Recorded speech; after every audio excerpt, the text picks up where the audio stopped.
Live from Lusaka Town, the country is listening. Live on 5FM, live on Kateta FM, iWeb FM, Isunga Radio, Spice FM, BMTV, Tuta Radio, Muchinga Radio, ZFM, Platinum Radio, all over our social platforms. This is Frank Mutubila with a burning issue, and it is burning here in our country. 3 months before kickoff, the biggest march in Zambia. In the red half, UPND team, led by Hakainde Ichilema, against the opposition which is bigger, today, bigger than yesterday. Among other issues, we're looking at governance issues, in particular the elections. One of the thousands of players, playing in this match is Muhabi Lungu, is playing for the Tonse Alliance and now for the bigger alliance, vying to win the Lusaka Central. He's my guest, this morning. Good morning and welcome. Good morning, Ambassador, and I'm terribly delighted that you invited me here. Thank you very much. Good morning. It's a very important day, and we'll look at major issues later. But I tell you what, I am really, really, loving it. But maybe before I do that, being a son of a reverend, let's go to the passage from the Bible, and this one is entitled "Love and Honor." And it will lead me into what I'm saying. When Jesus was asked to name the great commandments in the scriptures, he didn't hesitate in the least. He told a young lawyer, love the Lord you God with all your heart and with all your soul and with all your mind. Love your neighbor as yourself. Loving God, loving others, and finding value in ourselves. Without a doubt, these three aspects of love are the most effective weapons against the destructive power of low self-worth. Genuine love is a gift we give others. It isn't purchased by their actions or contingent upon our emotions at the moment. It may carry with it strong emotional feelings, but it isn't supported by them. Rather, it is a decision we take on a daily basis that someone is special and valuable to us. Like genuine love, honor is a gift we give to someone. It involves the decision we make before we put love into action, that a person is of high value. In fact, love for someone often begins to flow once we have made the decision to honor him. We give our children the gift of honor by extending it first to our own parents, helping them find value in troubled times, recognizing our own parenting strength and style, providing a healthy balance in our homes, establishing loving boundaries, building positive loyalties, offering honor, to God.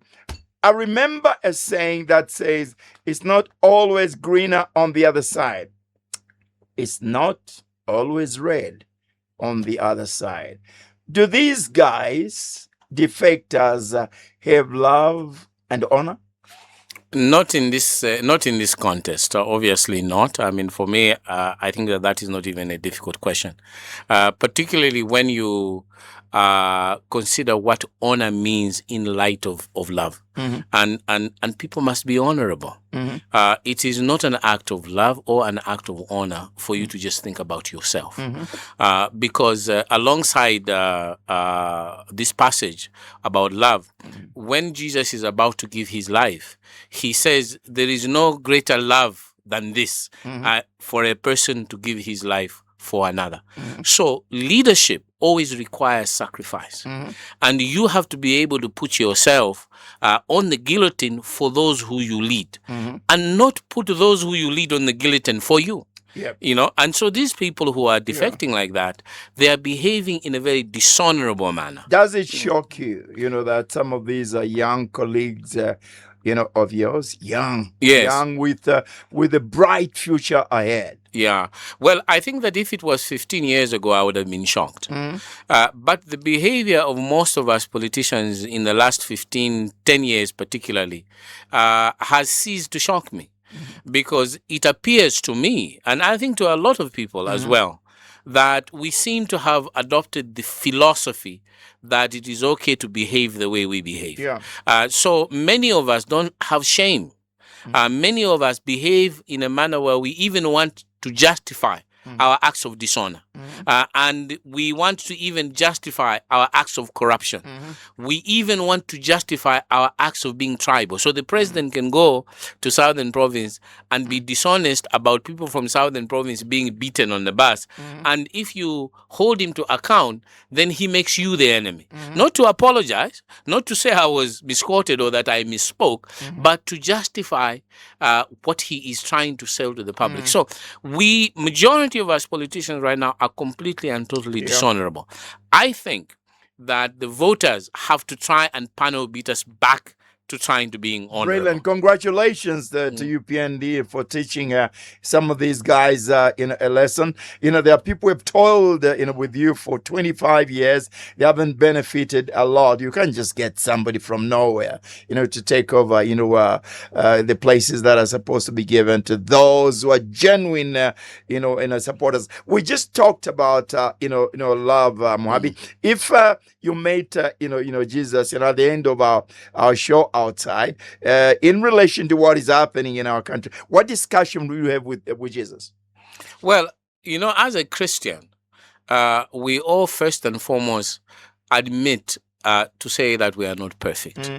But even though we admit that we are sinners and not perfect, it doesn't mean that we can't aspire to be like Jesus. Yeah. If I was to meet Jesus outside, I would say, Lord God, my Savior, I am not as honorable as I would like to be, but I want to be like you. I want to be as honorable and so on, and really try to mean it and not to try and trick Jesus. I think majority of our NPs will probably try to sell a product to Jesus of how they how great they are and how Jesus-like they've been, when in fact they know that they've been very dishonorable. Talk to us, sing to us, Sissy Winehouse. Come, Jesus, come. This is the burning issue on a Thursday. Join us after this amazing song.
Gonna come, Jesus come. I'm telling you what I always tell get ready because you don't know when you're called. But the good thing is that Jesus will be back.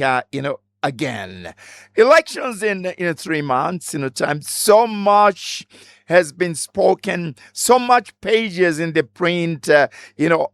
Time, space in the electronic media has been taken by the disunity of the opposition. Yesterday, it was a different, story, Muhabi. And I know, I don't want to embarrass you. You've played your part in the background with my young friend, my good friend, George. You must be happy about this development. It's just a step. But it's a giant, step. How important is this? And why is it important? They say numbers give you powers. Yeah. Analyze, what this, means in terms of unity, in terms of numbers. Okay, great. No, thank you so much, Ambassador. You asked me how do I feel about this. I should say that I'm elated. Both me and Ambassador Chulmanda are elated. Obviously, we can't take the credit, but as you put it, we have been among those who have been working in the background for this for the last 2 years. And so we knew it was coming. Mm-hmm. Recently, in the last, I would say in the last month, we as members of WASA, were involved in some discussions with both the Pamosi Alliance as well as the Tonse Alliance. And in as far as our party is concerned, we have been very strong to push that we needed to have an alliance, at least at the very beginning of WASA, Tonse and Pamosi. And they'd hope that we can then generate a Chimwela around that for others to come. So it's a very big step, actually. It's a very big step. We're very happy. And it's a much brighter day today as a result of what happened with our two alliances yesterday. It was very, very big. And it's very important. Now, here is where it is very important. And I have looked at these numbers before, which I'm about to share with the public. But we want the public to understand that when we are talking about alliances and opposition all coming together, it is not an academic exercise. It is about trying to reach a minimum threshold in terms of winning an election. Because the elections are not won by dreaming or hallucinating. They are won by planning, organizing and executing the plan that you have. So in this particular case, we have, this is the number of registered voters, okay? And according to the audit, which they announced just a few days ago, and we have 8,768,300. That is the number of registered votes. Now, according to our constitution, you need to get 50 plus 1. Right. In order for you to cross the Rubicon, or if we say the Zambezi or the Limpopo, in order for you to say you have won, you need to get half of that. Now, I will give you two scenarios, okay? Because usually when you want to determine a planning horizon, you usually maybe play with 5 scenarios to see which one is the most feasible. Sometimes you can even use 10 if you want to go that one. But I'll give you just 2. I'll give you an upper scenario as well as a lower scenario as to what is probably to happen, and all the other ones will in between there. And I want you, Ambassador Frank, and others, after the elections, to be able to come and hold me account for this range which I'm giving. Now, I'm a bit more confident because now the number has come out in terms of what the number is. So we're talking about 8.7. Now, if we take scenario 1, and that is to use the figures of voting and rejected voters in conformity to 2021. Okay, what happened in 2021? You had a voter turnout of 70.61%, and you had rejected voters of 2.55%. Okay, let us use those figures to determine what it would be like if this holds. So what you would happen in a situation like that, if you say 70.61% of 8.7, the number you get is 6,199,297. Right. That will be the voter turnout if you get 70.1%. Now, if you take a percentage of that, accounting for the 2.5 rejected voters, the number you will get will be 6,036,514. Right. Okay? That will be the number you'll be working on. Half of that number is 3,000,018,257. So any candidate who has to win an election using the upper formula has to get more than 3 million votes. Okay? Now, if you look at the voting pattern from last election, okay, the winning candidate got 2.8. The second candidate, they got 1.8, the two main parties. Yeah. After that, all of the others combined together didn't even surpass the rejection point of 2.5. So for all intents and purposes, and I'm not being rude, I'm just looking at the figures, they were almost irrelevant. Right. So you had two basic players. So that is the upper scenario. Okay, now let us assume that we will not have as much a voter turnout this time as last time. Yeah. So we understand the lower case position. Let us take the figures from 2011, okay, which is 10 years ago. Yeah. The ones I was looking at was 5 years ago. But let us take 10 years ago. And the voter turnout 10 years ago in 2011 was 56%. Okay?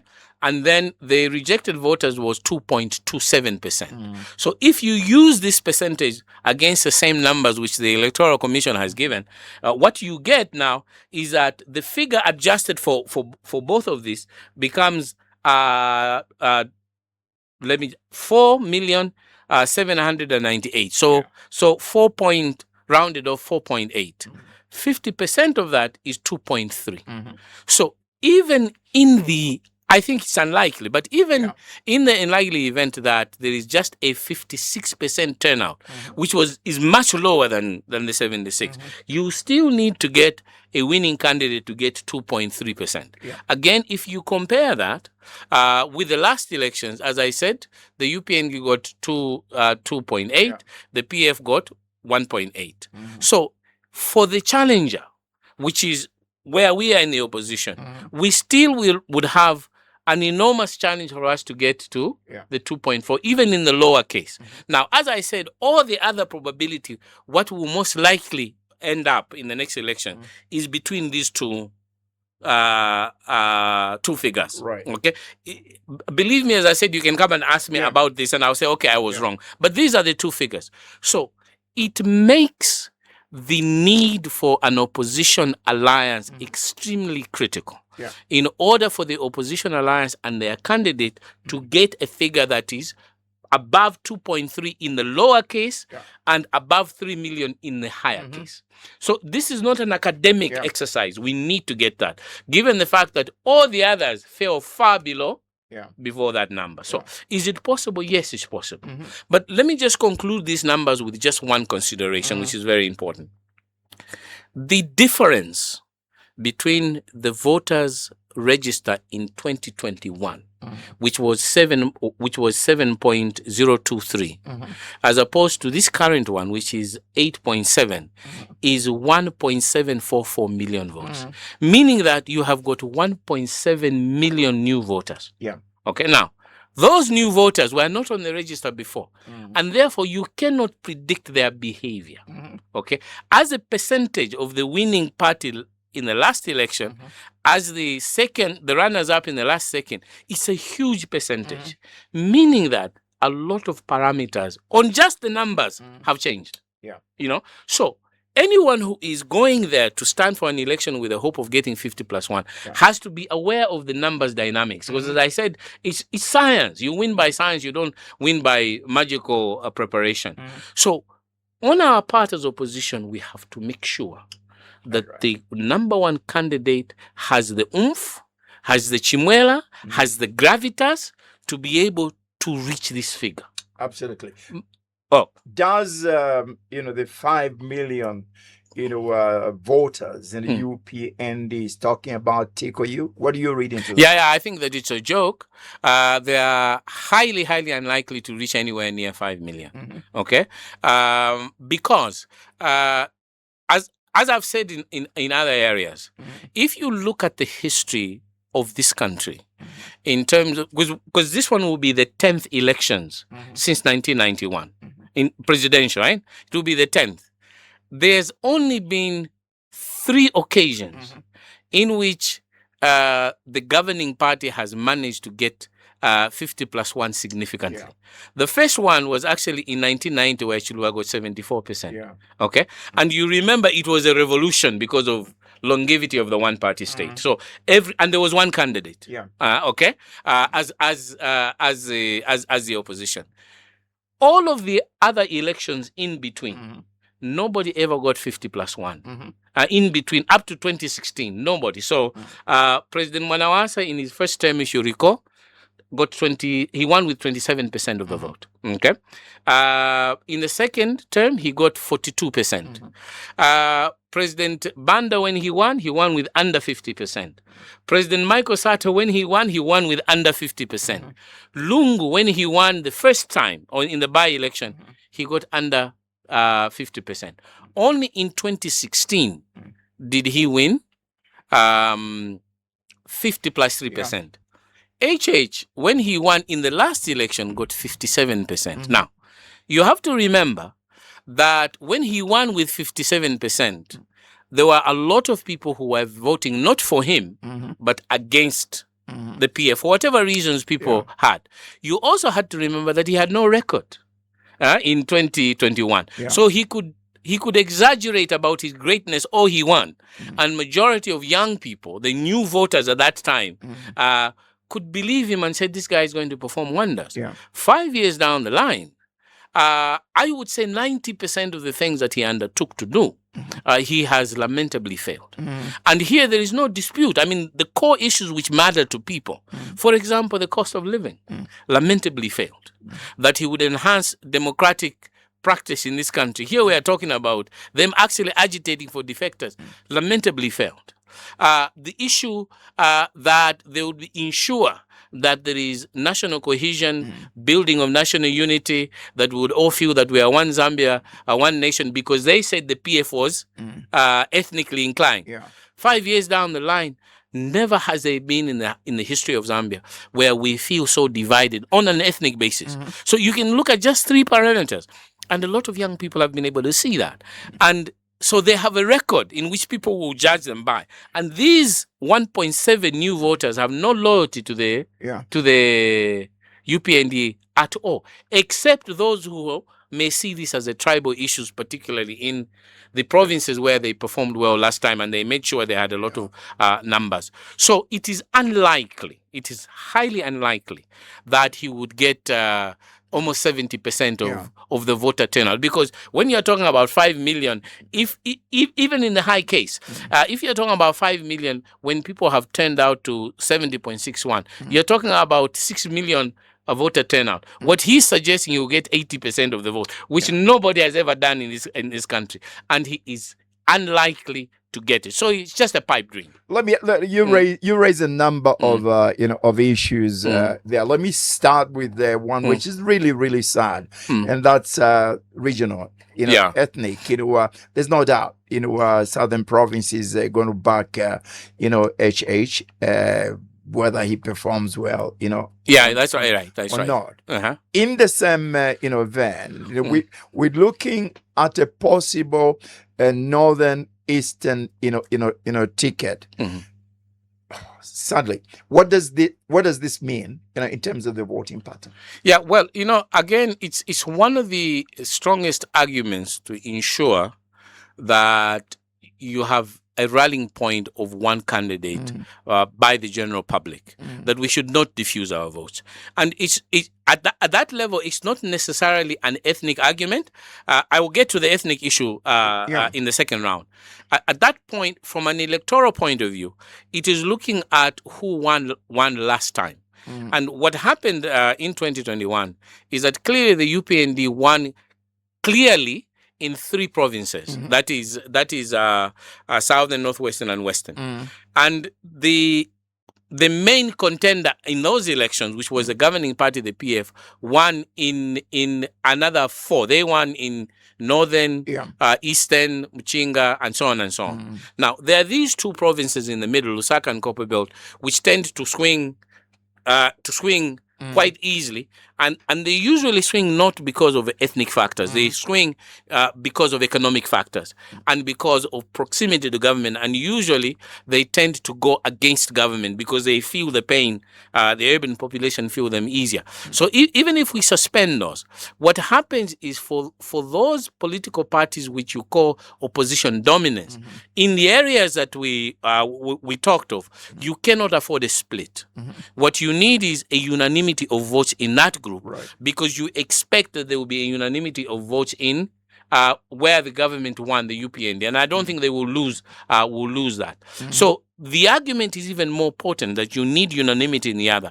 And then in Lusaka and Copperbelt, because it swings according to performance, they are likely to swing against the government. They are likely to swing against the government. But even that swing must be managed in such a way that the votes that are going to not go to government are concentrated on a singular candidate and not diffused between 4 or 5 candidates. So again, it's very, very important that we identify this from the perspective, of course, of Tonse and Waza, is that the candidate is Brian Mutubila, and that we should all try to concentrate that firepower on him for obvious reasons. But we can go into that earlier. So that's the first part of the argument. The second part of the argument is the ethnic argument. Look, the North, Central, and East don't tend to vote very strongly on ethnicity. Okay, but Southern Province, the empirical evidence suggests that there is a lot of ethnic consideration. In the past, it wasn't so bad. Because if you recall, both you and I were MMD at one point, the MMD would perform very well in the southern province as well. So the people themselves want to be part of the Greater Zambia. But the current government has weaponized ethnicity. They have weaponized it. And not only have they weaponized it from the perspective of trying to get the people to feel that they have been excluded in the past, but to the extent of trying to frighten us as political players from discussing this, because then we might be charged with either sedition or trying to incite ethnic consideration. And you can't frighten all of us to the extent that we are afraid to discuss this matter. So in this matter, I'm quoting statistical data. The president himself went to southern provinces, I said earlier, and said that if you don't vote for me, they will be beating you. I mean, that is incitement. The president himself has been at State House claiming that the only reason that some of us have been against him regarding to do with issues to do with the constitution has been because we hate him, and that we hate him because of a specific who am I and where do I come from. So there has been an implicit accusation that the only reason we are opposing him is because of his ethnic issue, which I think is very unfortunate. So what you do is that the president has consistently weaponized ethnicities in order to convince the people of a particular geographical area in the country to feel threatened by others who are not in that particular area. That is extremely dangerous, but it works. It's a strategy that works. In the US, for example, Trump used it very effectively. Okay, and for him, it was also tribe, because race is tribe. The fact that you are Latino is tribe. The fact that you a redneck, they call it derogatory, is tribe. And he played on the fears of those who felt that they were uncomfortable with the brownization of America in order to try and punish the Democrats. It worked in that particular area. I think because of a number of issues. Yeah. One of them was because for the first time in the history of the United States, you remember that he was basically taking out after a person of African origin. So he frightened them. Okay.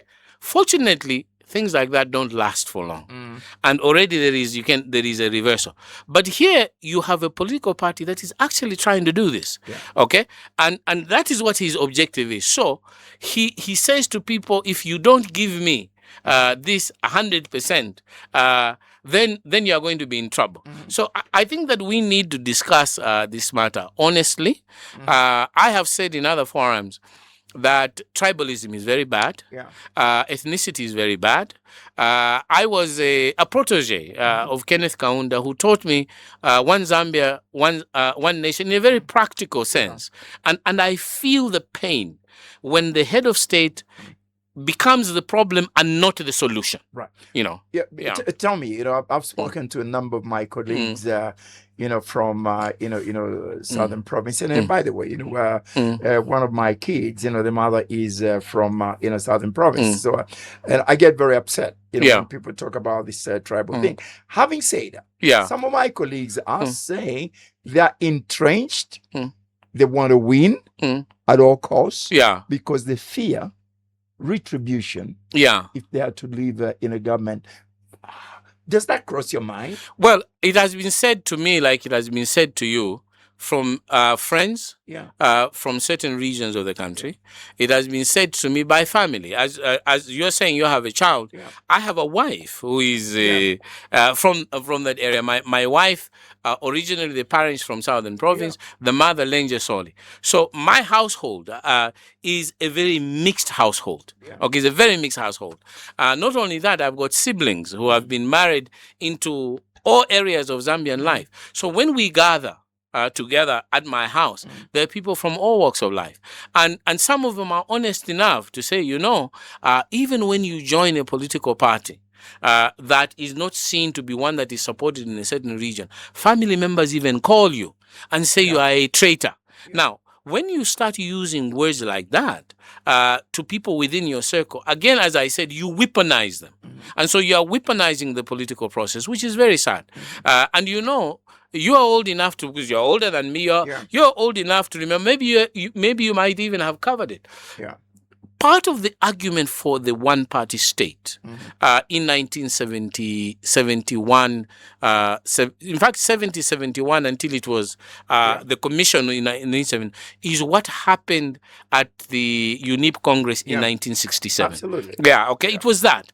There was a Mozi Kumawa issue that rose out of those ethnic tensions. The following year, in 1968, you had that debacle when Keke resigned. So this was a derivative of some of the things that we are saying today. Now, will there be retribution? I don't think so.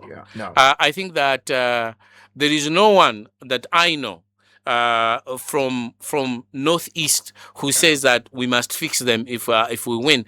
I don't think so. I think that it is being used again to justify the weaponization by the party in government of the ethnic issue. Numbers are, again, two issues in terms of, numbers. One, there are other, factions, that are still on the sideline. No matter how small, you have to bring numbers on board. There's a faction of Calabar. There's a faction of Frayed. What would you be telling them, and what do you think is going through their minds at the moment? That's number one. Number two, you talked about the youth vote, which was very prominent in 2021 for HH. It's still there. UPND can say that. You know that the academia, chaps in the academia, are raising money for HH, nomination. They say they're happy with the policies that he has implemented in the education, sector. These two issues. What is your response? Well, let me start with this one, which you've just brought, and I'll get back to the other faction. In this environment where we're in Zambia, it is very easy to take a minuscule part of the population that is doing something and multiplies as if it is representative of a large group. Okay, so this idea of some cadres who belong to the UPND and are at the university saying they will raise money for HH, and then having certain public corporation broadcast it as if it's the whole entire student body is a fallacy. It is not correct. I know thousands of students that we have been dealing with who are not part of this system. So it's a small group which has been given a lot of airtime, both on television as well as in the public media, which gives it the so-called apparent broadness. It is a lie. Basically, it's a lie. Okay. There will always be students that will support the government. Usually those who are doing it for some form of financial gain. Okay?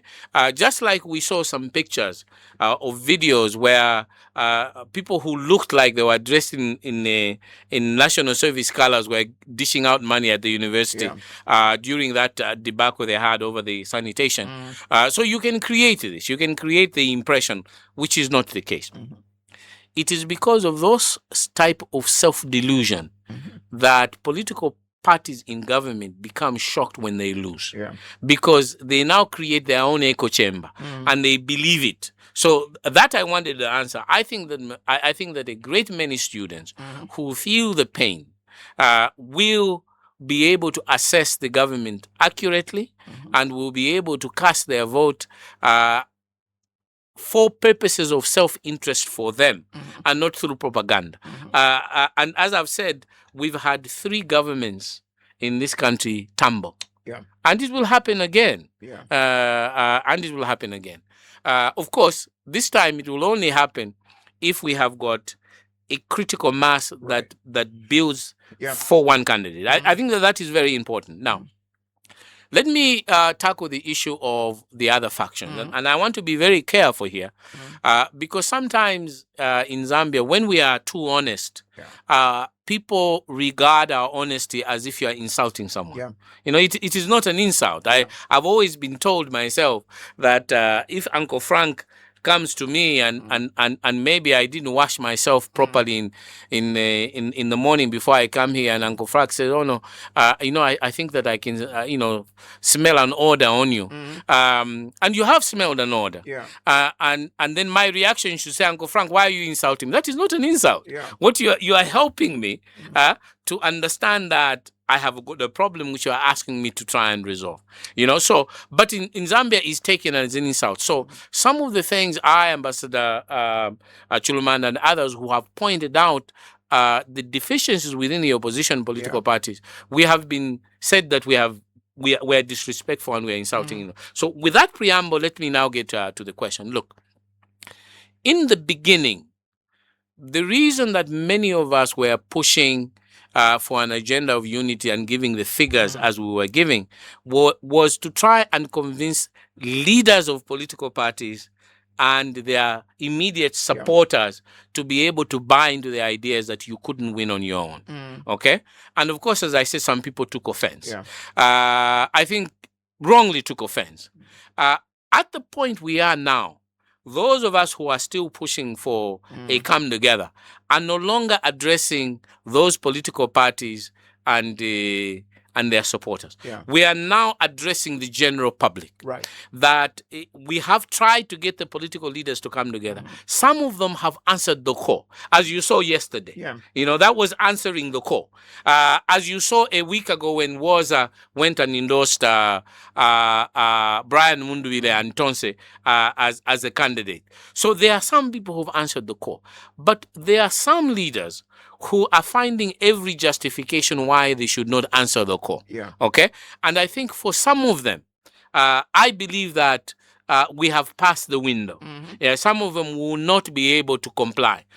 They understand that this is a call from Zambians, so they want to posture and pretend that they want to answer the call, when actually they've already made up their mind. There are still some who we are talking to. There's still some who we think that are in a position where they could see this.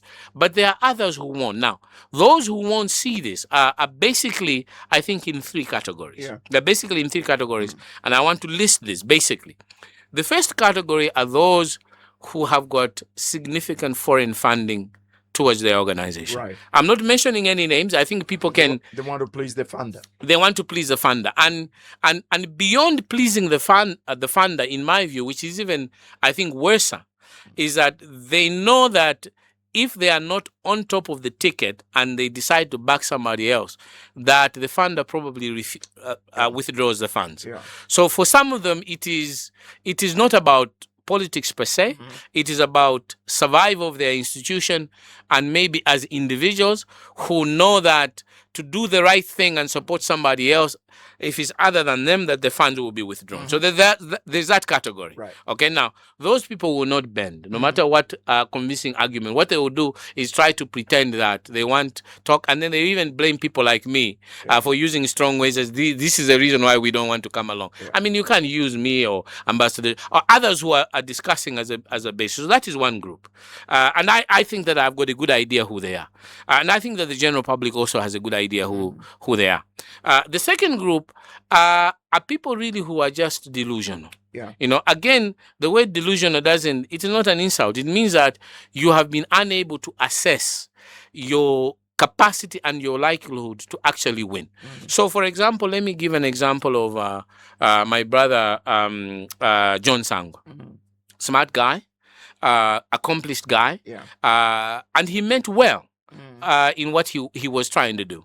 But I think that he is not delusional, because I think as he tried to push his movement, he then came to the realization about how politics really is in Zambia. Yeah. And instead of doing the dishonest issue to keep on pushing, Right. he decided to withdraw. Yeah. Now, a person like that clearly is not a delusional person. Mm-hmm. But there are others who have got no capacity to assess that without a structure, without your MPs, without councillors to adopt throughout the country, there is no way you can go beyond the threshold of 1%. Absolutely. So they are unable to design. Yeah. That's why I said they are delusional. So that is the second group. Yeah. The last group, although there are others, but I just wanted to look at the main ones. The last group are those who are Trojan horses. Yeah. There are 26 candidates that have filed. Now, Frank, I live in Zambia. I'm a Zambian. I have worked in Zambia. I know that even for me, and I'm not a rich guy by far, okay, but I have some means. I have some means. I mean, some of them out of my own workings, some of them inherited, and so I have some means. I cannot risk 100,000. It's crazy. It's crazy for me to do something which I know I can't possibly win. Yeah. Okay? So the only explanation for some of this is people who have been given the money by others to merely create diffusion within the opposition. Yeah. Okay? So those are the three groups. And I think it's unfortunate. That is why I'm saying that at the stage where we have reached now, it's a little bit too late to keep on pushing certain groupings. Leave them on the sideline. Leave them on the sideline. Yeah. We talk to the people now. Let's talk about the people again. Yeah. There's 1 million. Yeah. Voters. Prospective voters of the group. If they're still intact. Yeah. That Sangwa left. Yeah. Are you talking to them? If that 1 million exists, it's a massive number. Are you talking to them? Yeah. Well, unfortunately, in these matters, especially with us African politics, okay, it's very difficult to determine the actual numbers before an election. Absolutely. Our colleagues in the West, where they've developed this well, there's opinion polls, there are exit polls, there are all those issues, and you can reliably have an idea in terms of patterns. But even there, sometimes the opinion polls will throw you off. And the reason why the opinion polls will throw you off is because an opinion poll is a snapshot of a particular time and place. Okay, so you could do an opinion in maybe Lusaka, Lundazi, and whatever today, and you can do the same opinion for maybe 2 weeks down the line, and you find that the results are different, because as I say, it's a snapshot of time.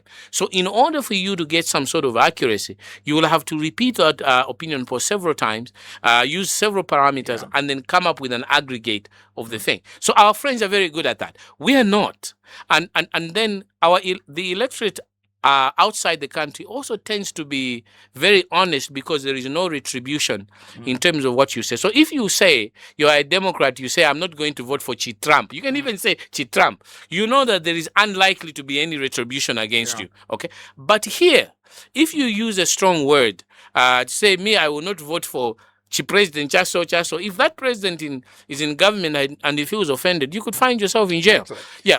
Yeah, so people don't tend to. But let me just answer the question. We are trying to broaden the prospect of talking to as many people as possible. So if indeed there were 1 million that we're supporting, we are casting our net wide, and that is why we're saying all of us, let's come together under Tonse, and then we'll be able to cast the weight as much so that we can capture even those that we're supporting. Excellent. Yeah. I want us to move, systematically, and I'll give you a picture of how I want us, to move.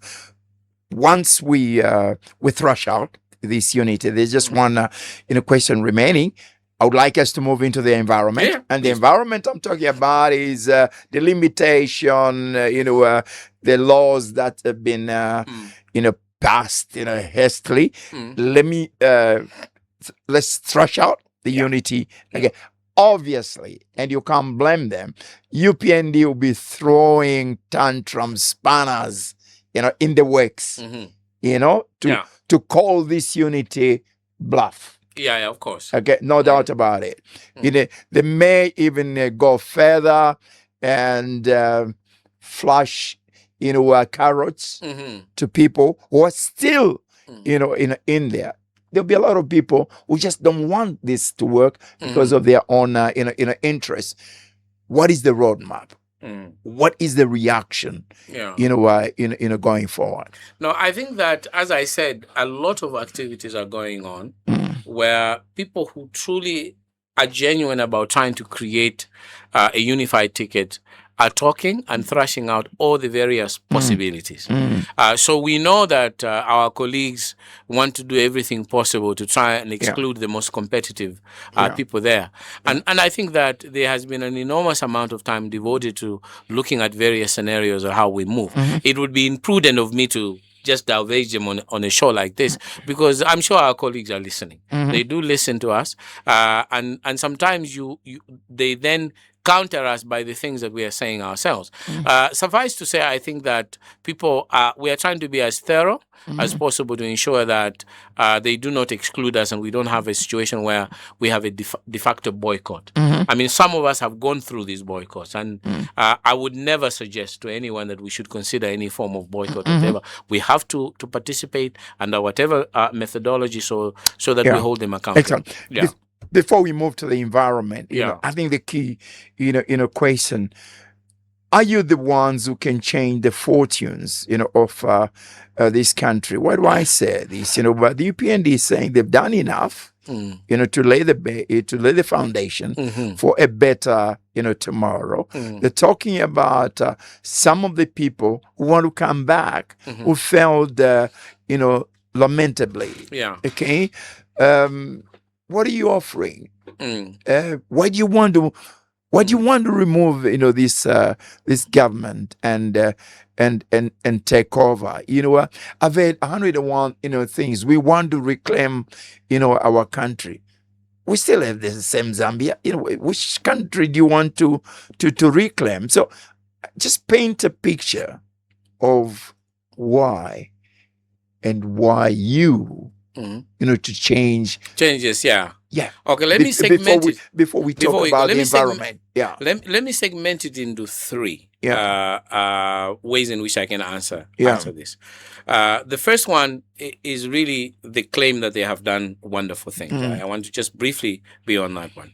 The second one is really about what it is we want to achieve from an economic point of view. And the third one, what we want to reclaim from, I think, a political social point of view, because all of those are very important, and I won't be long.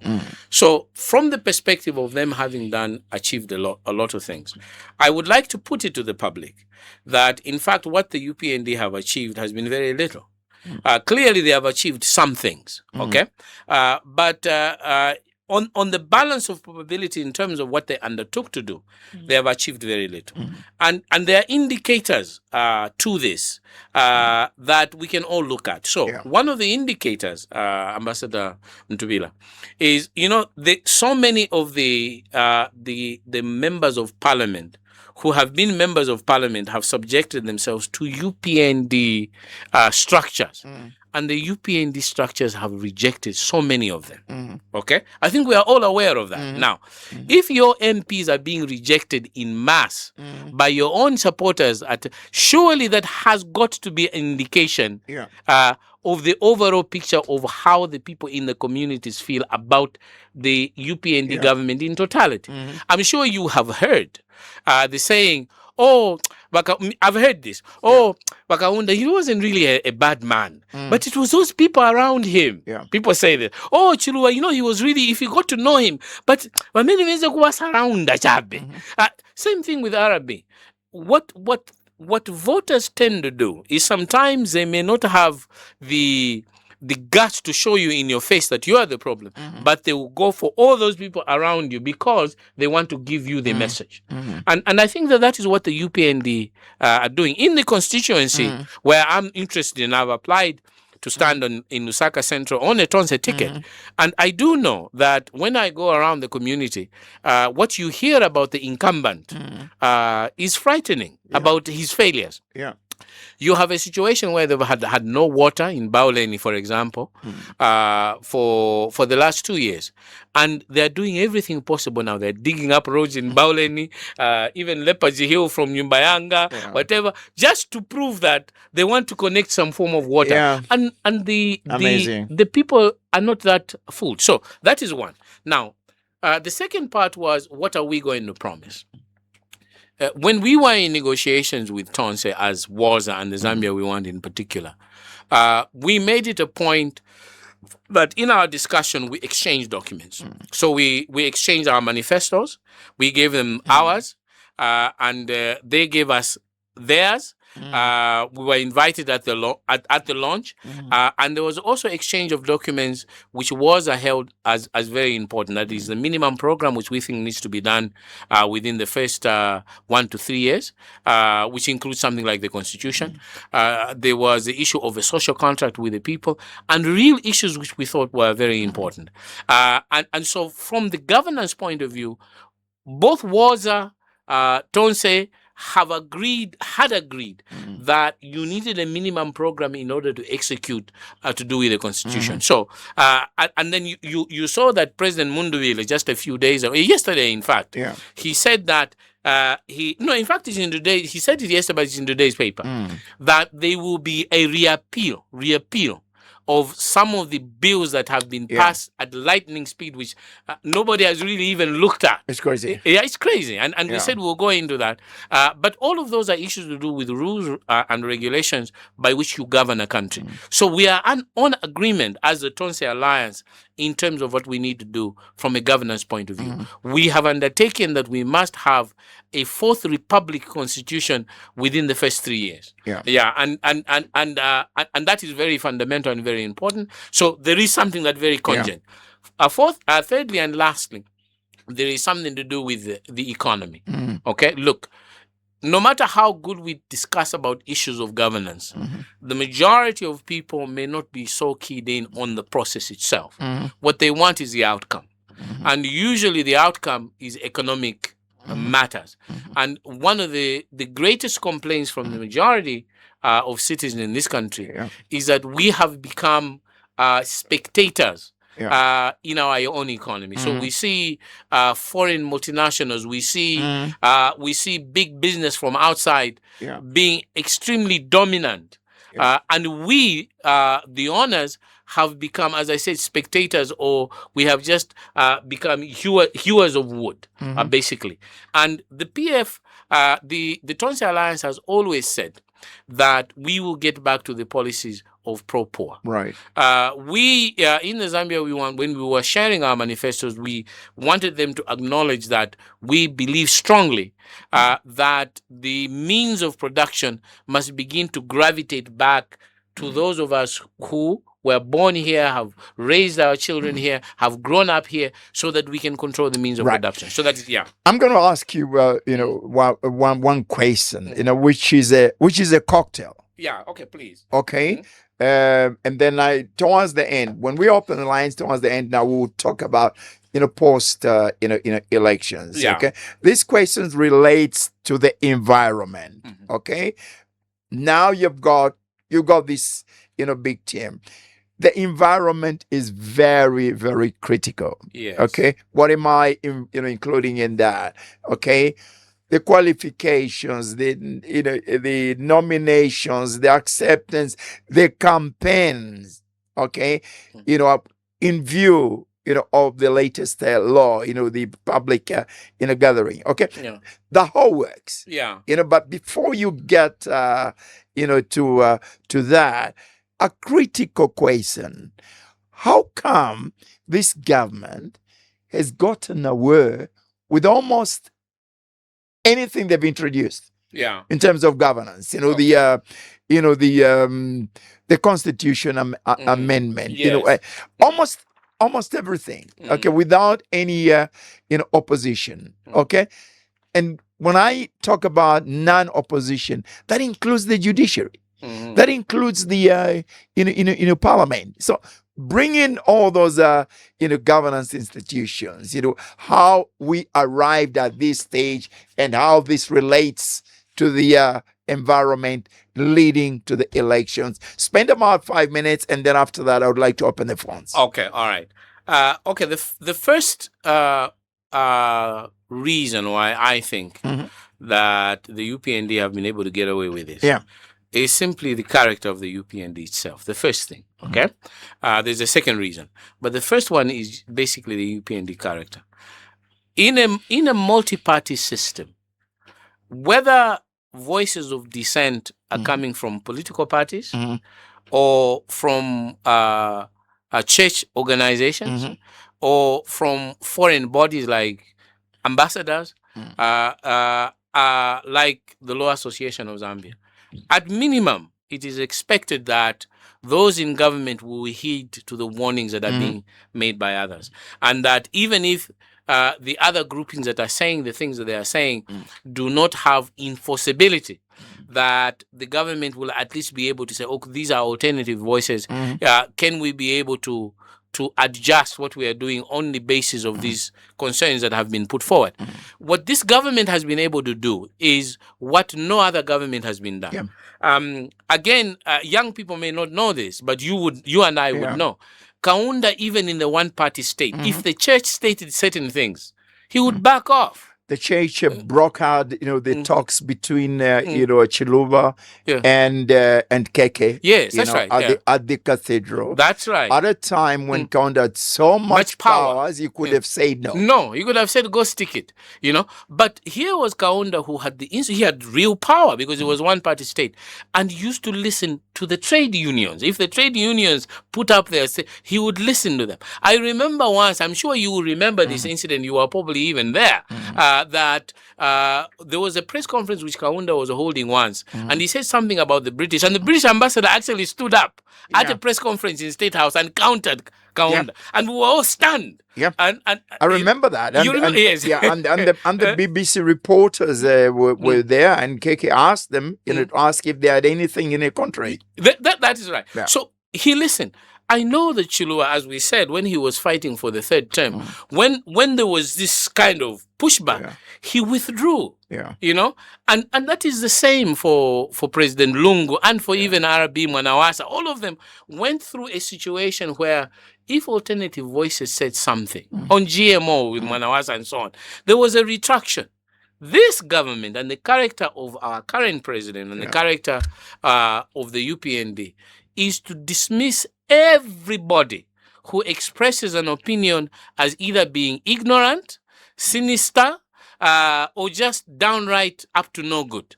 So he listens to nobody. None of us can advise the president, and that's not the way the system is built. You are supposed to be able to say, but Vanzanga wakambako ich. How can I? Nothing. If Laz says something, Laz is slapped with a coloration. If we, the opposition, say something, we just are haters. We are tribal haters. If we say something on the Constitution, we are seditious people. If the American ambassador issues a statement, he's undiplomatic, and yet they were relying on these groups themselves in order to get previous government to be able to take a turn. So I was saying the character of our current president, unfortunately, and the character of the UPND as a party is to be one of absolute, I know it all. The rest of you know Jack. And that is a characterization which you can't change, So that is one of the reasons what this has happened. And I think it's unfortunate because I should be able to say, even if there's a boy who is 15 years or 20 years old, if they say something strongly about my position, I should be able to say, okay, let me just assess this. Okay? That is not done. Yeah. The second reason why they've been able to get away from this is the issue we have been addressing. And that in the opposition for the last 4 years, at least prior to all of us trying to get together, that we have not been able to create the gravitas, okay, of rallying the population and with a unified message which could inspire everyone that we meant well. And I think that what the general public have seen in the past is that a group of political players who seems to be more concerned about their own well-being rather than the well-being of the country. Certainly, there are a lot of people who are interested in the opposition, who are interested in the well-being of the country. But I think that there are just too many jokers that have infiltrated the opposition, and too many people who are delusional and those who don't mean well. So that almost all of us have been painted with a single brush. That is why it is so important at this stage we are that many of us take the position that we are prepared to be number 2 or number 3, or even not even have a position in order for all of us to rally behind one candidate and say, this is the one that we should be able to do it. Now, obviously, in making this understanding from the perspective of the opposition, we also cannot forget the fact that this environment has also been instigated by the current government. Yeah. So it isn't an act of nature that my name and Honorable Simbao's name is not at the Registrar of Society. It is because it has been instigated in such a way that we don't have. It is not by accident that almost all of the political parties which are of threat from an electoral point of view are all in court. This is not accidental, and it's not only as a result of our own incompetencies as the opposition. It is clearly because there is an instigator who is creating and finding an environment in which you disable the opposition. Now, even if that is the case, one of the reasons I'm harder myself on we as the opposition is that if your opponent is playing by this set of rules, you have to come to your opposition to say, okay, I understand this set of rules. I can bypass him by doing this. Within the law, not outside the ambit of the law. Are you going to achieve this when the referee, in this case, ECZ, also seems to be perceived as a player playing with the government? Yeah, well, the alternative is too ghastly to contemplate. Meaning that we sit down and become defeated and say, oh, okay, this thing has already been won. I mean, that is too ghastly to contemplate. As a leader, you must find a way around the obstacles that have been put. Clearly, there are obstacles.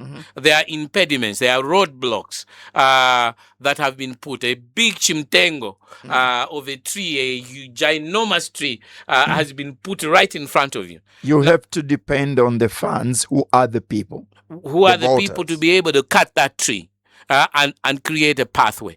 You have to be able to also, we started with the Bible verse here, and you, as you say, you are son of a reverend. I like to believe that I'm a strong believer.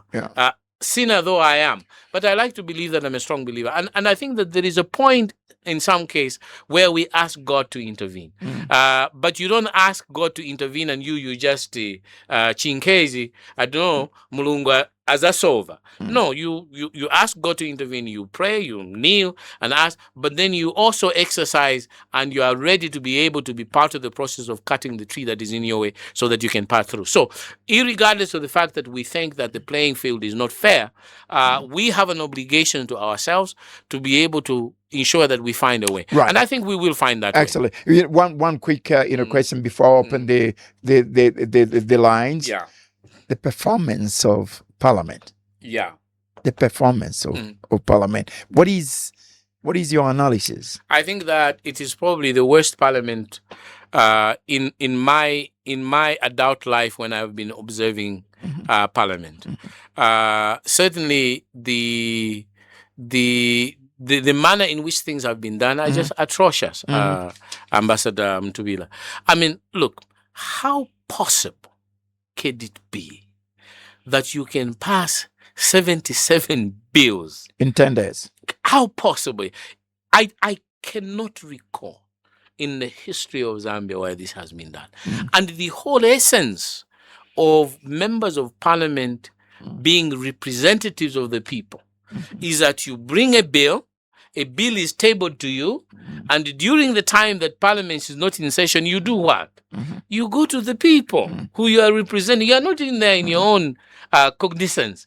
You go to the people and say, oh, if I'm representing you people of Lusaka Central, look, this is the bill the government wants to hold. And I hold community hall meetings to discuss whether it is at the Woodlands, there in Woodlands, or I go to Kablonga and I ask people, this is what the government is saying on just a single bill, so that we discuss the bill. And the constituents themselves are able to provide feedback to me, which I can then go into the house to say, this is what my constituency wants. Now, if you bring a bill, in 10 days you have it, what have you not done? You have not gone to your constituencies. Absolutely. So that's incredible. It's just, I've never heard of it. Yeah. For us Christians, we say nothing lasts forever except the word of God. Why do you politicians think you are mortal? I think that because most of us are, well, rather we think we're immortal. We think that think that we are immortal. Yeah. And we forget that we are in fact mortal. Yeah. We sometimes think that we are indestructible. Yeah. When we are very destructible. Yeah. We think that that we cannot do any wrong. When the public is able to discern that you are doing wrong. Yeah. And I think that there is a saying, which I'm sure you know, I've heard you say it before. Yeah. Power corrupts, Yeah. and absolute power corrupts absolutely. Absolutely. So, especially if your character is not very mature and developed, it's very easy for power to corrupt you and for you to begin to think that you're so powerful and that you frighten everybody, and that the whole royal court is surrounded by people who, if you are naked, they say, oh, you have got beautiful clothes on. The story of the king. Of the king, yeah. So Right. that is the... Excellent. Yes. I keep on saying, the first thing political leaders lose is the ability to hear and the ability to see. You can see us on BMTV and hear us on 5FM and other radio stations across the country. If you've got anything to say to the politicians, to the country, and to my guest there, Muhabi Lungu, the number to call us is 0761 912493. 0761 912493. This is the Thursday edition of the Burning Issue, and we're burning. Do we have someone on the line? Good morning. Yeah, your name, please? General Chongo calling from Kabwe. Mr. Chongo. General Chongo calling from Kabwe. General Chongo, please quickly go ahead so that we can give an opportunity to many others. Muhabi Lungu, good morning. Good morning, General. Wakalamba, you are speculating very well, Allah. We Zambians, we are behind you because we are tired of this UPND because they formed the government using propaganda and lies. That's why they are panicking using bills, 77 bills in a week. What a bad moment in a history of Zambia. and want a West Parliament to the Madam. Tulelando kutira tulefu abana mayo mu Parliament abale amko naula amafunde. Elio Muhabi Lungu icho nde mikoseresha nintotera sana bamundubile na bamakebi they have reconciled. That is the way to go. Because if we are UPF, which are to finish up, and we have repented. What more are our firwa ukuchitatago high cost of living, 3 meals a day, even a firwa president she has not ever tackled free education and meal allowance. Thank you. 40 million. Na 1.6 yali bombeleko. Thank you, General. Elio chimbiwa Muhabi. Ile ni kabwe. Ba president ukwisa mkuru na kabwati na tuichwa mulungushi kanshi. Liashi ya bulanda wa isura feka printer. Ele wa shape na makoni. There are no people at mulungushi wa Muhabi. As I conclude, ba Muhabi tule milombela ichisu makurilesa because you are speaking for the poor Zambian people. But the president, your president Chakainde Ichirema, he needed to go past 18 August 2026 because of lies and propaganda. Thank you very much, General Chongo from Kawe. Thank you, General. I'd like to advise the listeners to be brief, so that we can put in as many callers as possible. 0761 912493. That is the number to call us. 0761 912493. Good morning. Good morning. Your name, please. Thank you very much. Lukul voice on the line here. Yes, Lukulu, please be quick so that we can give an opportunity to others too. Thank you very much. First of all, Muhabi Lungu, how are you? I'm fine, Lukulu voice. Thank you very much. First and foremost, you are surprised that within shortest period of time, 74 bills have been approved in Parliament. You are surprised because it's the first time according to your history, parliamentary history. But you are not surprised why Hakainde managed to recruit teachers 30,000 at a go. You are not surprised. You see, we are growing as a country. We have got leadership which is looking ahead. We cannot be doing the traditional kind of things. You employ like the way you used to do, the PF used to do. They employ people, teachers, 1.5. In the population of 20 million people, you employ 1.5. What are you doing? So now, things are changing the way things are. That's why you can see investment is flourishing. The environment is conducive. When the environment is conducive, status of Hakainde Chilema, there is a lot of investment coming to this country. Are you not applauding that? You can gather yourselves as the opposition. You are free to gather. It's democracy that's making you to gather so that you want to challenge Hakainde. How do you challenge a working government for that matter? Free education is a law now. Who can do that? You failed yourself. The opposition, I'm saying you being the opposition because you are ruling at that time. You failed. You said there's no money. Where has Hakainde found the money? It's leadership. You understand? We have been commissioning a lot of projects within a short period of time. But you were failing to do that. Even the debts, the money, this country owed a lot of money outside. You failed to pay and we defaulted. Without a shame, we defaulted. Him, Hakainde comes and restructures the debt that did not get. You still blame him that he has done nothing. What else do you want? We are not going to change government like changing shades. No. We will maintain Hakainde for a reason because we see there's a lot of leadership. The things have changed now. Better than the way we are coming from. We have a lot of things to do. We cannot do everything in 5 years. No. That's why there are years, one term, second term, so that you can finish. Thank you, sir. You PF was there for 10 years. What have you done? Thank you, sir. 0761 and 912493. This is the Thursday edition of the burning issue, and we're banning 0761 912493. Good morning. Morning, mlishani mkwai. Tulibwino mkwai ni bungwani. Ninena kaonga kukabwe. Aleni kukabwe okulandeni bana kaonga wangu. Mkwai, balishani mkwai ba guest beso. Nife wino mlishani mai. Awe ine ndife bwino efi mule mona nde upwa bwino fo mule londolola. Bantu ilyo bali ba mu opposition ba Hakainde Ichilema.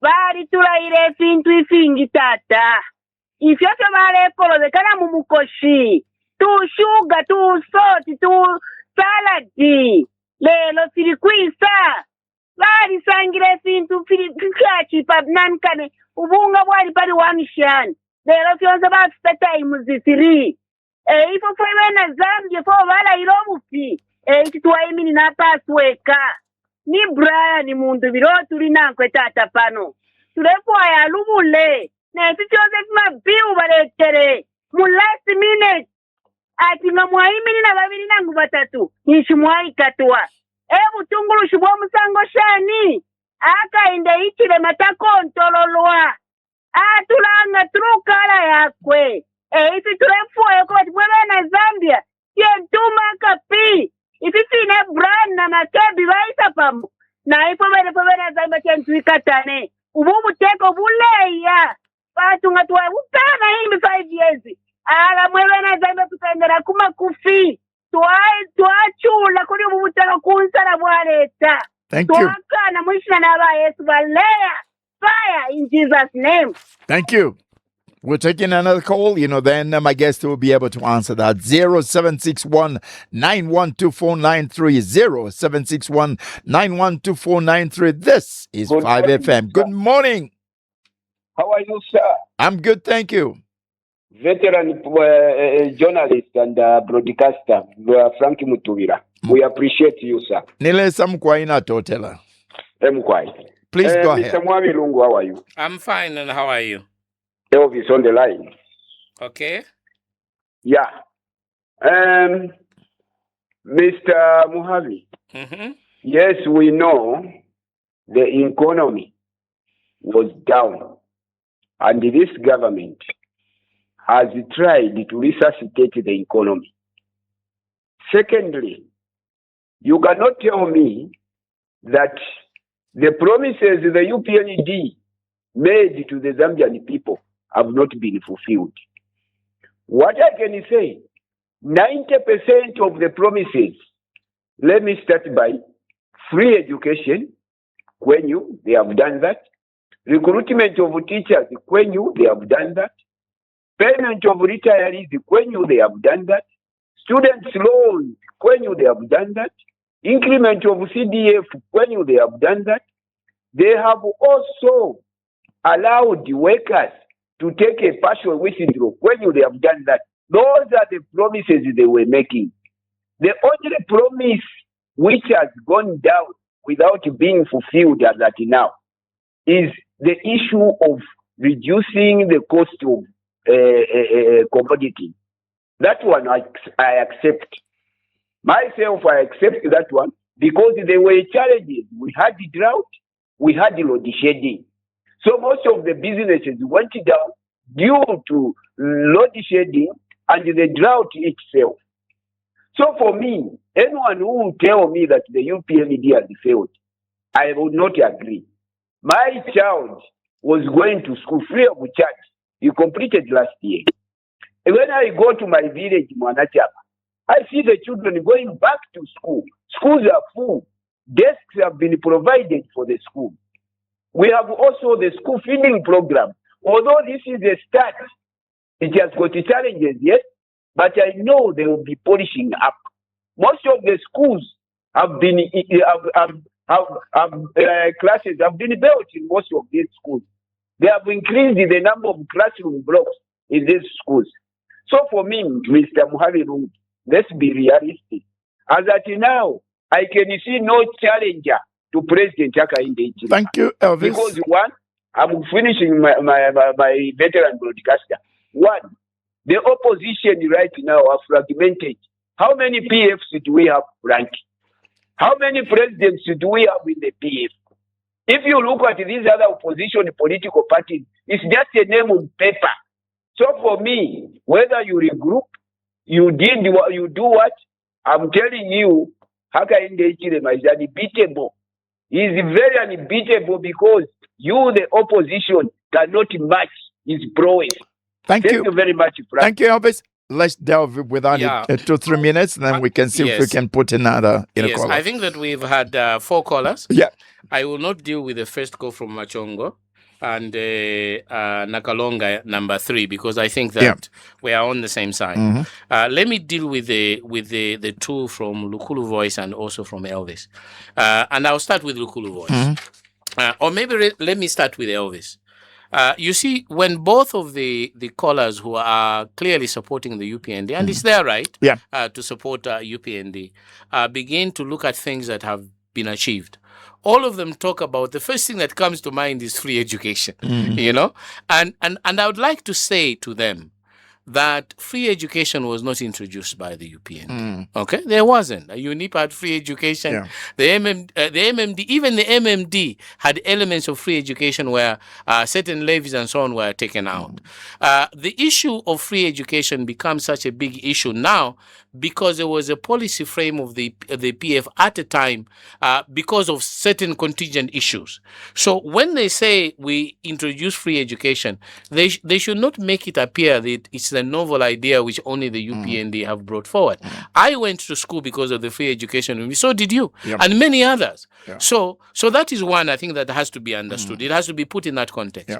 Then there is always this issue of saying, 30,000 more teachers than ever before. I have created a mine which was not operating for 40 years. Me, the great HH, have done a mine now which is operating. Then they say, we had a harvest, bumper harvest, whether was it 4 million or whatever. It's never been done before. Now, that sort of comparison are actually for very... what do I say? For fear of not insulting anyone, they are actually very lame brain comparisons. Let me just say they are not accurate comparison, because every government has been able to recruit teachers. There is no, even the PF were able to recruit teachers. The differences were two. They didn't make it an issue every time to broadcast it that they've recruited teachers. That is one. Secondly, the economic parameters were different, and some of those economic parameters had nothing to do with the capacity of the PF to generate incomes at that particular time. They may have been as a result of external factors, and etc., etc. So to say that, they've recruited 30,000, they are more than ever, it's a milestone, is a wrong comparison. Yes, we give them kudos, okay? But also, there is an issue to do with the population. If you say that you've produced 6 million tons of maize, it's the greatest ever. Why should have a government 20 years ago produced 6 million? Because the consumption rate of what was needed at that time was far lower, and they were able to export given the parameters that were there. You can't say, no, forever, this is there for the greatest. I mean, at independence, we were 3 million people. We are now 20 million people. Okay? So, those comparisons are not accurate comparison. The one to do with mines, and I'm addressing this gentleman. You know what the price of copper is currently? The price of copper right now is $12,000 per metric ton, $20,000. You know, at the time that the mine which HH boasts of having opened was closed, the price of copper had plummeted below $3,000. So it could be that one of the reasons that mine has now found investors is because the price of copper is now 12,000. And so you can't say, therefore, I am the greatest. There are sometimes external factors, and what you tell to your supporters is limited so that you exaggerate your sense of importance. So it's not the same. CDF, the same. Lukulu Voice by Elvis, CDF was started by the MMD. And each administration that has come has been able to upscale CDF. Everybody has been able to upscale CDF for a number of reasons. This particular upscaling of CDF is in fact a little bit dishonest, because what has happened is that line ministry budgets, say for the Ministry of Health to do with ambulances, have been taken away from the line ministry and given to CDF.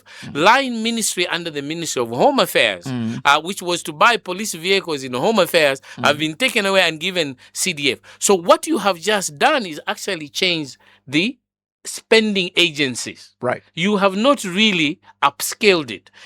The function is now just being done by another grouping which is even incompetent compared to the group that was doing it. Right. So again, even there, it is not a suggestion. Now, that is Mr. Elvis. Let me just say one thing Very about quickly.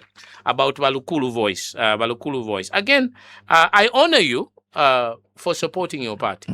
But when you say a statement like this, we will not change government like, Balukulu Voice, you should speak for yourself. Yeah. Don't speak for Zambian people. Your vote is one. I have one vote. Frank Mutubila has got one vote. I have no business to talk about we will, whatever. No. People will make their own decisions. Right. And you can't want it for them. If a person has been hurt by your policy of ensuring that people don't gather, like I have been hurt, I'm not going to include you in your we. You know? I'm not going to do so. So please say I. Right. Yeah. 0761-912493 0761-912493. This is the burning issue. My guest, Muhabi Lungu. 0761-912493. Good morning. Good morning. Yes, sir. Very quickly, your name and submission. Okay, my name is I'm calling from within Saka. Yep. Yeah. Good morning, Mr. Muhabi. Good morning, sir. I would like to disagree with you on one aspect where you said MMD had free education. Me, I was brought up in the MMD during my school. We used to be chased by headmasters, head teachers. So that is a lie. Secondly, the gathering that is there. I'm concerned with your agreement, you gentlemen, because you don't have a tangible agreement, but you've got only a gentleman agreement. That's to sort out a Kainde. And that is your own agenda. That is worrying to me as a person. If people can group to sort out one person, interesting is just to remove one person, then do what? Because what you are going to agree in your gentleman's agreement is not proper. Because there is no time for you to agree to see things, sit down and do it. You are saying you sit down, but this is that you are already in a campaign mode. So you people, even if you came, to me, you are very dangerous. Maybe in 2031, maybe you reorganize yourselves. It will be better for us. But for now, you may distort the development roadmap that the UPND Alliance has put on. For your own information, the only alliance in Zambia that is stable is the UPND Alliance so far. Thank you very much. Thank you. 0761-912493. 0761-912493. This is the burning issue on Thursday. Good morning. Bueno mkwai ni mweba ni mwendeshe wangu ekashitaka hapo mkwai. Na nendo mtenda katana na dabwa. Nebo donja mande ndeti na kuchingola. Mkwai kushani kuchingoloko. Kuchingola kwa mtenda katana na dabwa. Mkwai na balande wangu mkwai. Ndeza pota sana ntungurushi muraba soko ira ndifintizi amano. Centro de shame. Panganda abantu kwatabana na family. Urefa kwa kushitobunga. Uri nitsenyi abana banje atika into statement tukapuri. Ire panga sensitive. Eki muno fubatsa bakaindekire. Bakaindekire mabara ndiro ko batunga bakabusha pa 50 kwacha. Betreza pa 250. Petro pa 12 kwacha. Kireke put free education. Free education o twakurania. Wow. Kwa ama issues afa ko solve didini. Kwa ama issue tukasolve mairo. Bamfwa iri yashiri yavungera economy yatafaka basolve didini because echarengere tuchinje butekutike bakaindekire ma. Yashiri ansara. Kuno kuchingora kuno bayufinyi ko bastonjira. Batebere ko bati pangira mo cooperative. Ifimune womba chibombe. Mwande mfa shirefukira. Tari pangira mo cooperative. Nisha sa tukabura kuchingora. Bai tuko kwa kubombera. Olo ba kopa beauty ni baresa mukolonga ngabantu sha ufiko bato na abantu abazongenda bari time those bakaindetira. Nani lefo bakaindetira ko kuchingora na kopa beauty na ngukito kuri konje. Black Mountain wanga baopera ko Black Mountain. Ine paro wangira family yani. Keti ngotira bakaindetira. Ba intakita point. Let me not go much further. I rest my case. Thank you. We're taking 2 callers, then we can call it morning. We're already overrunning. 0761-912493. 0761-912493. Good morning, sir. Good morning. Ambassador Mutubila, good morning. Morning. Your name and a quick submission, sir. This is Maplanga Simon, senior citizen, calling you from Musaka, Matero. Go ahead, Demkwai. Comrade Lungu, good morning. Good morning, Mama Plank. We appreciate what you are doing for this country. What Zambia needs is information, and that information is what will help in making a decision in the next 91 days.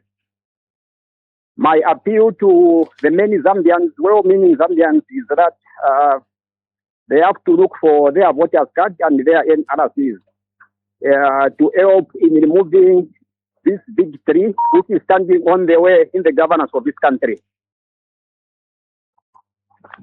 Thank you very much, Mr. Maplanga. We'll take in one final caller. 0761 912493. 0761 912493. Sorry, we are overrunning. 0761 912493. That is the number to call us, and we take in our final caller. Good morning. Morning. I'm ringing from Kawe, JS. Mkwai, go ahead quickly. We have run out of time. Yes. I just feel bad when people are misled.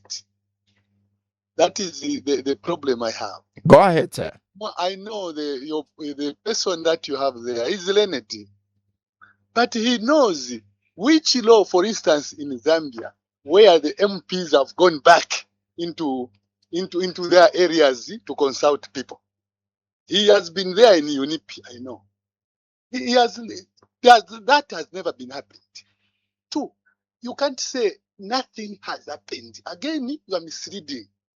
Look at the mines. How many mines that have come? He has given reasons because of good prices. That is not the only thing. The other policies are helped to bring up the mines. That's what happens. Now, what is he going to do on that area? That is what we want, not just change. Say, what are we going to do? We are going to do this and this. It will be better, not just removing UPND. It means we are going somewhere else. Please, Mwebantu. Thank you. Thank you. Thank you, sir. Thank you. Yeah, we're running quickly. Yeah, but I think what he has raised is important, Ambassador. Yeah. To address, I think that it is not correct to suggest that I'm misleading people. Mm-hmm. What I intimated before, that laws are supposed to be discussed by people. Yeah. And it is a fact. Maybe he doesn't know. Mm-hmm. It is a fact that people, members of parliament, go on off sessions to go discuss with their people. It is a fact, simply because maybe he's unaware of it doesn't mean that I'm misleading people. Members of parliament are supposed to ask their constituents about the law. They are not supposed to go there. So that is a fact. Secondly, he's talking about nothing has been done. I never said. If you recall, Uncle Frank, I didn't say that the UPND have done nothing. I've said they've done little. Yeah. And I've said they've done little in comparison to the promises they made. Right. This issue of free education is not what was a primary core promise. It was one of them. But the core promise was about fuel coming down. It was about the price of minimum coming down. It is about creating a democratic space. It was about all these other issues about how your standard of living will be drastic. Now, JS may have felt it, but I can tell you that the majority of people I know have not felt it. So to suggest that I'm misleading people is being unfair. So let us not be unfair. Mining policy. Again, I've talked about one issue to do with pricing. We have not even talking about the president being stoned in Chingola because of undertakings that were made which people felt that they were not taking. Now, I condemned that stoning. I think we discussed it before. And I can never say that it is correct. But you cannot deny that there were aggrieved people who felt that something was amiss. Right. And so on. So that is one. Then let me just conclude by talking to the gentleman who say that the MMD didn't have free education. Now, let us distinguish between semantics and actualities, okay? And when I was discussing the issue of MMD, you do recall that I said in some respects. And the reason I raised that I used the word in some respect was not accidental, because we have to be honest with what we are discussing. If we say free education, let us define what free education is. Let us define it, because there is a parameter in which we discuss free education. Okay? Now, currently as we speak now, do the parents pay the teachers? Do the parents pay the teachers? They don't. So you can't say, and because even the callers themselves were saying government has recruited. Who pays the teachers? Yeah. It is government, of course, and so on. But there are other costs within the government, even now, where the parents must bear the cost. Right. Okay. And it was the same thing even in the MMD. Who paid the teachers in the MMD? Was it the parents? It was not. It was the government. Right. Who undertook all the things to do with the school administration and so on? Was it the private? Was Kablonga Boys a private school? It was not. It was predominantly a free education. What has happened is that there are certain costs which government sometimes say, we will take this, the parents will take this. Even now, I know many parents who are saying, because they say it is free education, in order to get a child into education, sometimes parents have to bribe people. And that is a cost. So when we are saying free, let us be aware of the definition of the terminology we are using. You can say it's freer, you can say whatever, but to suggest that free education is an overwhelming success of this government is not correct. Right. It is not correct. Yeah. Okay. 3 very quick issues that I know we overrun, but I hope the director understands, that, these are, national issues. One, aren't you surprised or sad that really we can't see women as front runners on being on the ballot as presidential candidates? Like, in a country where women have done so well in the financial world. That's number one. Number two, I'd like you to comment on geopolitics. Right? Why do I say this? Recently, there was supposed to be a human rights, international human rights, conference, unconfirmed in rumors that China had a hand in this cancellation, because they didn't want Taiwan to speak at this conference. I want you to discuss the dangers of foreign dominance, and that includes in the economic sector. Okay, yes, that's right. That's right. So combine that, and then your participation in the elections, as a prospective candidate for Lusaka Central, and then wind it up, just a final message to the electorate, to the country, post-elections, prior elections, post-elections. Yeah, okay, good. You got 3-4 minutes on that. Women. Obviously, it is disappointing that as far as we know now, that we don't have very strong contenders in order to be able to create a gender balance in terms of women who are vying for the top seat. Clearly, that is something that we need to change. And I think many of us think that we do need to drive that agenda. But I think that we have to do it honestly. So I think that's what I can say on that. I think that it's unfortunate, and we should try to promote that further into the future. Okay. The issue of the geopolitical situation. Again, if you look at the history of our country, we were very strong in self-determination as a country. We played a fundamental role in the liberation of the whole of Southern Africa because we were unequivocal in terms of self-determination and the country finding ways in which they can even assist others because they believe so strongly. We weren't like paper tigers just flying where the wind blows. And we didn't take position on the basis of who paid us or who gave us or who threatened us. We were very firm. And that is both under Kaunda, as well as under Chilua and under Mwanawasa. You know, if you recall that Mwanawasa was very strong about certain issues which he felt strongly about. The behavior of the government now clearly shows that they tend to take decision on the basis of who has demanded them to take a particular issue. So this is not only in relation to this human rights issue which you've raised, and of course those rumors are going to be there, and certainly you may want to dismiss the rumor. But of course there is a saying that there is no smoke without fire, and of course the fact that there was a cancellation is inexplicable because no proper reasons have been given to us as to why this cancellation was made. So people begin to speculate. Okay, and I think that is very sad. But even if we don't discuss this issue, we can discuss our position on the war in Ukraine. I think that we took a position largely because there seems to have been some push from certain international players to influence the position we have taken. And of course, there were correlations. As I said, it's not accidental that sometimes if A, which is related to B, happens, and then the relation of B comes to your country, you realize that there is some form of correlation. So that there has been that. There has also been clearly an invisible hand which has been responsible for giving policy towards mining policy and others, which seems to be external. So none of those issues are as a result of guesswork. Clearly, it means that our government seems to have been captured by certain forces, which in the past we were very reluctant to be guided by. I mean, there are other examples.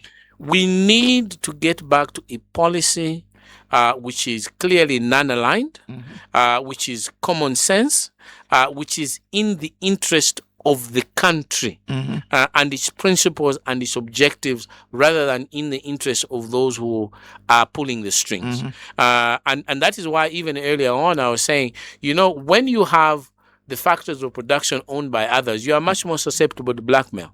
When you have owners of production being owned by you, you are much resilient the way China is.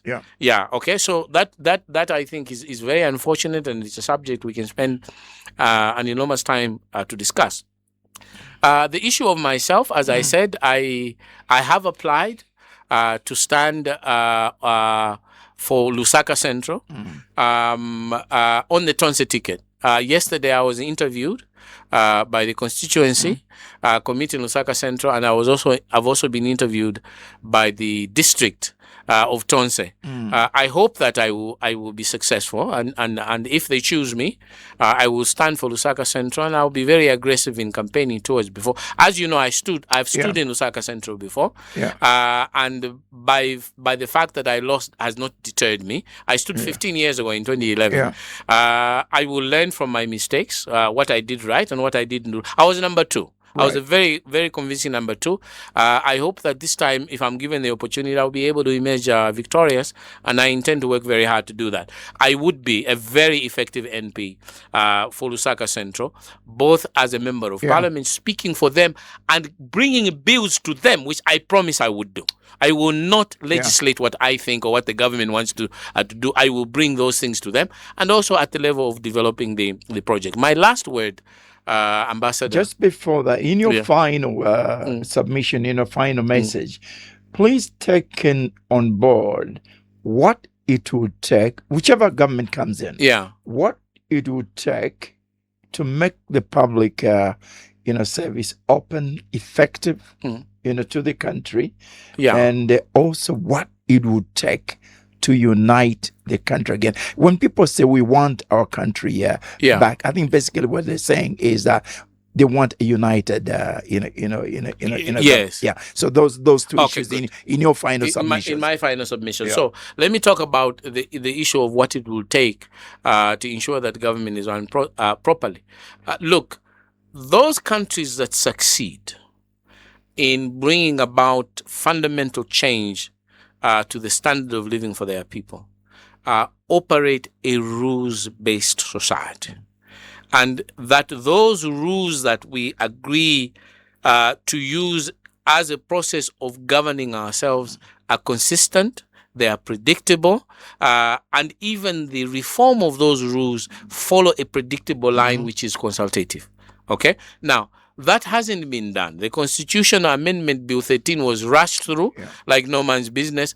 Half of us, I mean, I was depressed when it was passed. I really was depressed for about a week and a half. And the government was saying, okay, we use Mingalato. So clearly you can see that, and that's what they've said. They've said they use Mingalato. Others have even said they bought MPs. Again, it's not me. We have been told that money is exchanged hands. We have heard from MPs who have said, I did this particular issue because I was worried about my family. So there have been implications of bribery. Now, that is not how you legislate. And bribery is not supposed to come into this issue. So for Mr. Lukulu Voice and JC, when these issues are being stated, they are not being stated out of spite of the UPND. We are doing exactly what the UPND was doing in opposing and bringing light of issues which they were uncomfortable with when the PF was in government. So the rest of us here were doing so because we want to help you, JC. For you, you may be happy with it, but some of these atrocious things that are being done may affect your children, Mr. JC or Lukulu Voice, and so those of us who are standing in the way are thinking about your children who may not be direct beneficiary of an administration which is in power, which you may be. Okay, so I think that is very important. Let's get back to a rules base. I have said that in our negotiations, we made it very clear that we want the next government, and it is, we will work to and hope that Brian Mutubila will be able to be victorious. And I certainly will be there pushing him, if I can, to say this is what we have undertaken. Let's make sure that we reinstitutionalize the institution and not have a situation where emotions get in, ethnic issues get in, and accusations of you being a bad guy simply because I've told you that what you have done is wrong. So that is one. The last issue, we need to be able to say, okay, that we are one Zambia, one nation. And we need to be able to say this as a matter of conviction because it is true. I should be able to go to the southern province and feel very happy to be in the southern province and campaign and not feel that I would be attacked. I was invited on Mazabuka Radio, I think about 4 or 5 months ago. I was invited by the guys there. I said, why don't you come over and we invite you there? And I can tell you that several people discouraged me from going to the southern province. I'm telling you a true story. And I said to them, but why should I be afraid to go to the southern province? Okay? Now, I can never be afraid to go to the southern province. Never. Nobody can stop me there. Even if there is a possibility that I will be attacked, I can know. But I do know that a significant number of people are beginning to be afraid to go in certain regions because they feel that there is a threat there. Now, once it gets to that level, you know that there is a problem in the country. And no amount of hiding it or trying to frighten people not to discuss it can change that fact. Okay? It cannot change it. I know people who nowadays have changed their names. I know that there were some people who maybe in the past they were called Muhabi Lungu, and there was a name in the middle there which was not easily recognizable that this is from the Eastern Province, which maybe gave the impression that maybe I have some Bemba lineage. Maybe there was a warrior there. In the past, I hid it. You know, I just kept it. I hid it because I didn't want to be known. Then comes the Bemba government in power. Then now I want to put that name there and say everyone must know that I am Muhabi Lungu. Now, when things like that begin to happen, you know that there is an issue. Or conversely, you can put it the other way around. I had a name before, which now I'm hiding because I don't want to. Maybe I'm a Shamwana. and my middle name is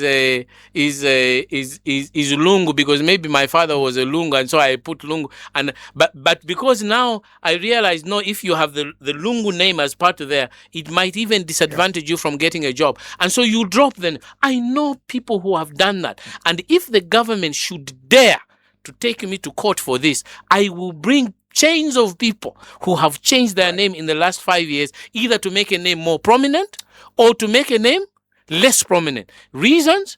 Because people have felt the temperature that there is something wrong about ethnicity, and that we must change.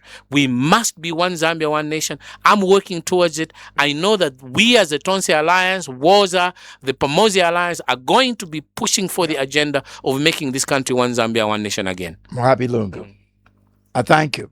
Thank you for your frank submissions as usual. I end where I started, from, and the word from the word from God. When Jesus was asked to name the great commandments in the scriptures, he didn't hesitate in the least. He told a young lawyer, love the Lord your God with all your heart and with all your soul and your mind. Love your neighbor as yourself. On behalf of Muhabi Lungu, my name, Frank Mutubila. My identity, one Zambia, one nation. Buntungwa, let's go. Good afternoon, live from Lusaka town. The views and opinions expressed on this show are those of the host and guests and do not represent those of the station, its management.